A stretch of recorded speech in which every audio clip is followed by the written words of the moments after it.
नमस्कार मित्रांनो, नवीन आपले सरकार सेवा केंद्रासाठी अर्ज सुरू झालेले आहेत. तर कोणत्या जिल्ह्यासाठी अर्ज सुरू झालेले आहेत, पात्रता निकष काय आहेत, अंतिम तारीख काय असणार आहे, यासंबंधीची माहिती आज आपण या व्हिडिओमध्ये जाणून घेणार आहोत. या ठिकाणी पाहू शकता, जिल्हाधिकारी कार्यालय धुळे म्हणजे धुळे जिल्ह्यासाठी ही जाहिरात प्रसिद्ध करण्यात आलेली आहे.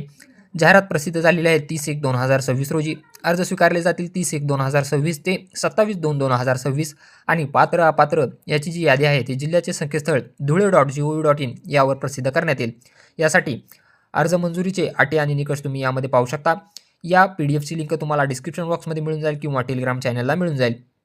यामध्ये कोणत्या गावासाठी जागा रिक्त आहेत याचीही संपूर्ण माहिती तुम्हाला या PDF मध्ये देण्यात आलेली आहे. आणि अर्ज जो आहे तो अर्ज तुम्हाला याच PDF मध्ये पाहायला मिळेल.